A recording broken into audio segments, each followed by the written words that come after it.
visuals. Thank you, Laurel. Yes, that was my fifth in there.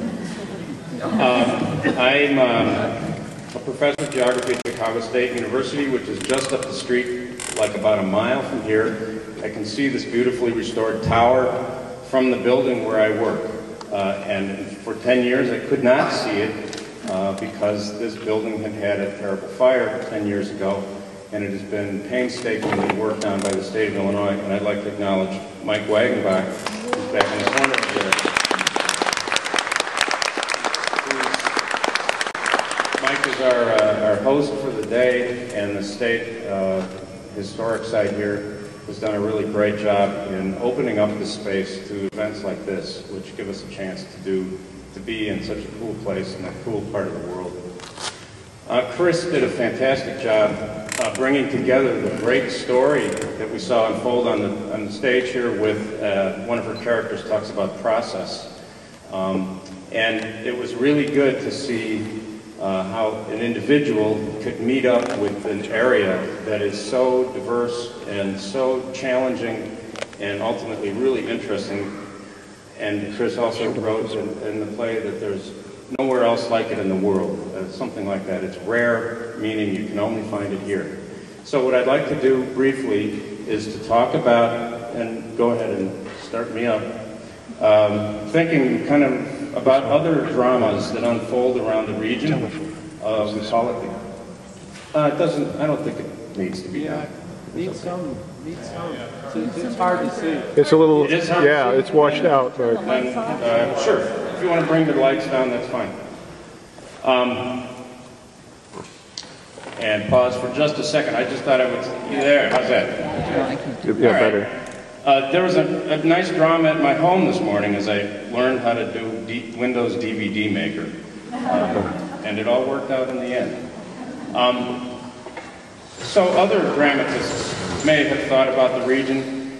I would like to just take you through a few scenes, a few stages, some things about the Calumet region. This is the classic image of the area. The Calumet refers to the grassy stem that appears at the end of a Native American pipe of peace. And that's why the word Calumet pops up again and again in Native American contexts. The region is filled with wetlands and areas like that. It stretches, of course, across the area. I want to highlight this because this is just to point out a map that I've got a huge stack of them in the back that were beautifully done for the spring issue of Chicago Wilderness magazine. Please take as many as you'd like. In the Calumet, always the industrial areas loom in the background, or all around us. And here, one touch of nature makes the whole world kin. To the Thismia Americana is on the left. If you look very carefully, you can see my sister's face in there. And on the right hand, you can see a black-crowned night heron, the sort of signature bird of the region. And in the middle, a prairie burn at Powderhorn Prairie. A lot of work has gone into the area to bring back some of these natural regions. I want to point out this is just a snapshot from a website called greenmapping.org, and if you're interested, you can pursue it, which talks about the native vegetation of the area. And I've actually, about midway through the image, I've indicated to the right of Lake Calumet where the Thismia was found by Norma Pfeiffer. This is also part of a website called mapsinthepublicsquare.org, and a lot of good maps about the region. Well, I think Shakespeare, in looking at the Calumet area, would have said something like this. What a lot of people's experience is, as we saw in the play, is a long drive down from the north side on the way to Indiana or Michigan. And very rarely, for lots of folks, does it ever mean landing on the ground. But you do have a spectacular view from the bridge as you go through. It's a place of terrific technological accomplishment amidst all these natural areas. This is, again, sort of locating where Thismia was found, but you can see on the satellite view that the city surrounds it. And these neighborhoods whose names that we're familiar with surrounds it as well. You can't quite make out some of the labels, but you can see the Calumet River. Big Calumet, little Calumet, what's the difference? And of course, it's been an industrial area since the late 1860s, especially, and specializing in steel production.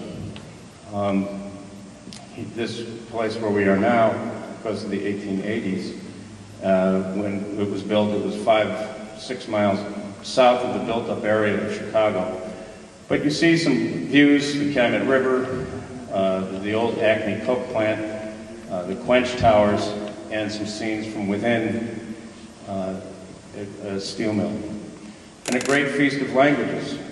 The region became home to many different communities that grew up around factories, people speaking any number of languages, any number of churches, any number of parish, school, and union halls.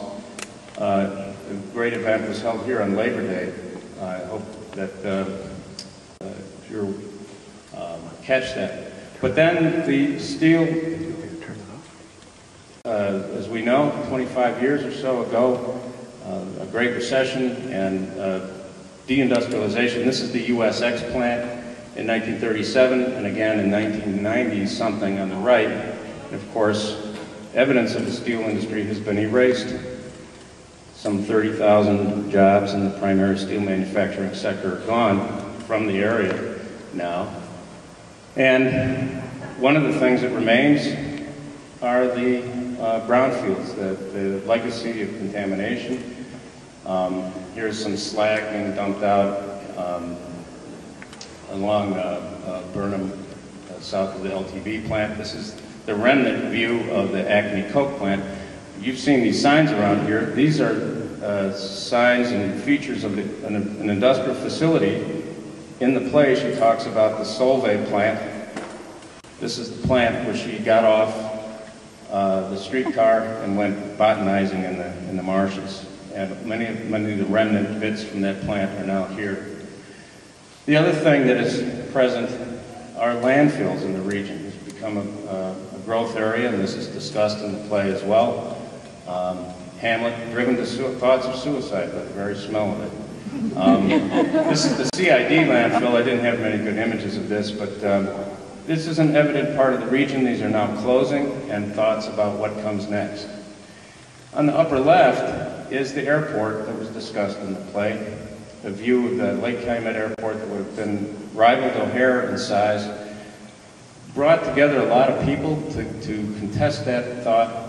And by 2004, the city had done an about face. It had done it a little bit earlier. It was preparing a land use plan, an open space reserve plan, and down here is the image of the Ford Calumet Environmental Center that they proposed for a marsh not too far from here.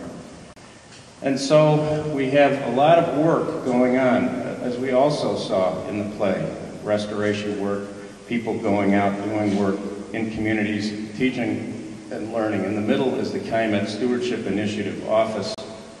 On the upper left is a vision plan for green areas in the northwest Indiana, southeast Chicago region. And the lower left is a group called Fishing Buddies.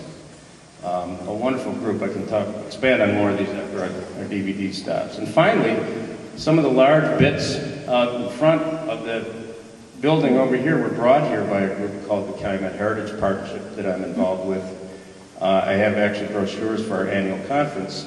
A lot of these were brought here it took a while to get it here, but they're remnant pieces from the steel industry that are being gathered in this space, in and around the grounds here.